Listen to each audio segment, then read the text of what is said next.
Hi everyone, my name is Shaz Akbar and my student ID is AZZ3319. I'd like to welcome you to our presentation. Today my group and I will be touching a trade issue which started 45 years ago. Australia versus Canada, the trade issue regarding the imports of salmon. For this case, we will be citing Australia and my group members will further discuss the arguments in favor. Both of these countries have a lot in common and share a deeper history together, as both used to be part of the British Empire. However, this particular case has caused their relationship to deteriorate. In the 90s, Australia and Canada both were part of the top 5 Australian salmon exporters of the world, with Australia having an industry worth more than 100 million Australian dollars. In 1975, under the Quarantine Proclamation Act 86, Australia claimed that the imports of fresh salmon should be restricted due to the quarantine issue. Australia believed that these salmons could be containing diseases or could cause health issues, and the only way to deal with this issue would be to ban them. Canada saw this as a protectionism act from Australia, as they claimed no proof or scientific evidence has been put forward prior to the ban. Canada was left rattled, as 58% of salmon import of Australia were from Canada, and this was leaving a big dent in their salmon industry and in their economy. And now Rosie will come here and discuss the legal issues regarding this case. Thank you. Hello everyone, my name is Thuyết Phương Nguyễn, ENW2027. Now I will continue my fan part. This case concerns a dispute between Australia and Canada in regard to the quarantine restrictions. The measure that Australia used to prevent the importation of uncooked ocean-caught Pacific salmon from Canada into Australia, in compliance with the Quarantine Proclamation number 86A and its modification VP 86A, and breach of Article 5.1, 5.5 and 5.6 of SPS Agreement and Article 2.2 and 2.3.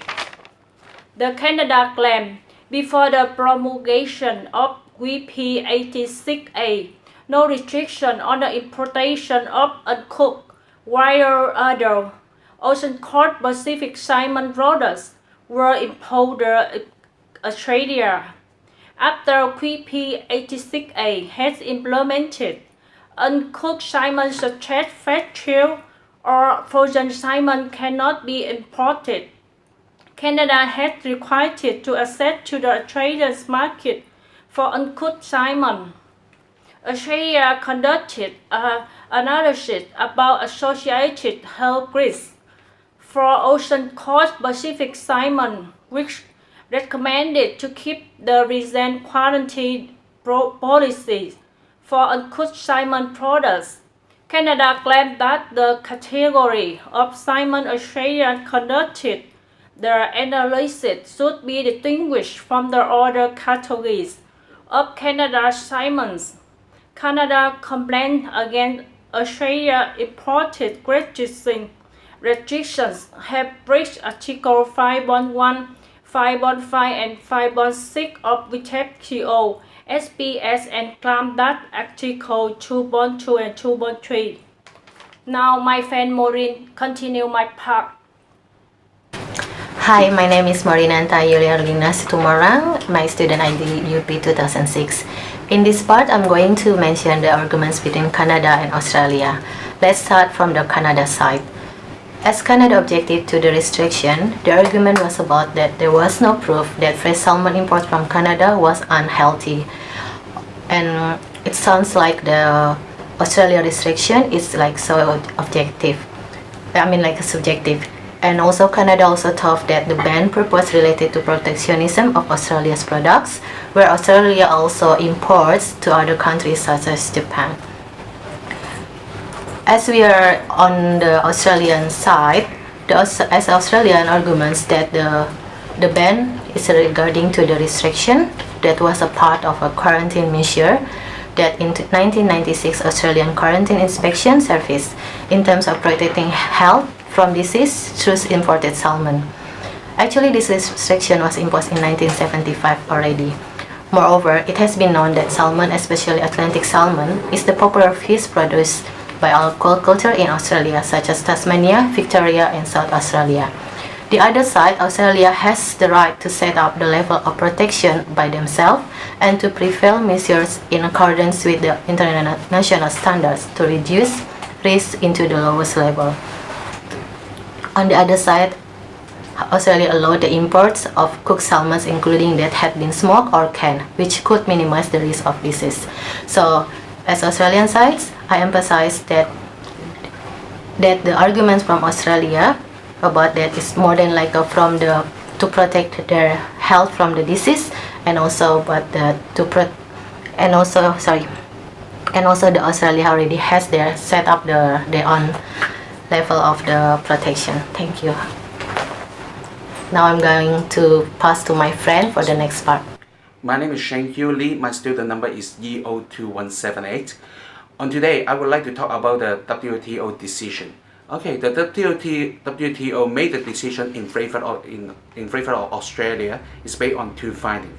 The first one is a DSP using the pressure Article 21.5. The second one is the SPS using the Article 5.1, 5.5, and the 5.6. Firstly, I would like to talk about the first one, the DSP decision based on the 21.5. Okay, on the October 1995, Canada lodged the complaint to WTO request for consultation with Australia about the salmon trade. Due to the delay to entry the force of several, Australia has complied with the article on 21.5. And also on the Article 5.1 about the risk assessment, the panel examined the withdrawal measure which Australia has been used. And on the Article 5.5, the prohibition on discriminations. An unjustifiable level of protection will apply to several different comparable situations discriminate on discard of import salmon and compared to import of other fish and fish products. And on the Article 5.6, appropriate level of protection. Unreasonable extra condition for Canada to follow if Canada want to import the salmon. Now, I have finished up my part and I would like to pass it to my colleague. My name is Manasa Kalonivalu and my ID number is DY21401.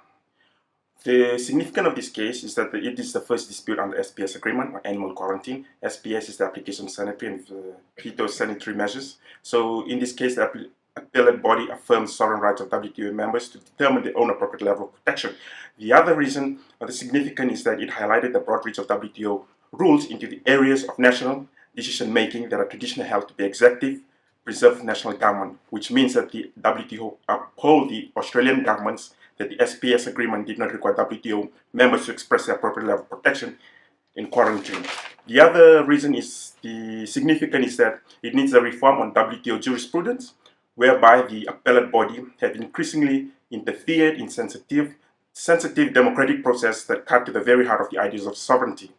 The other one is that the appellate bodies have opened the doors to the possibility of increasing trade restrictions by allowing member states to bring their measures to conformity with the treaties in any possible way.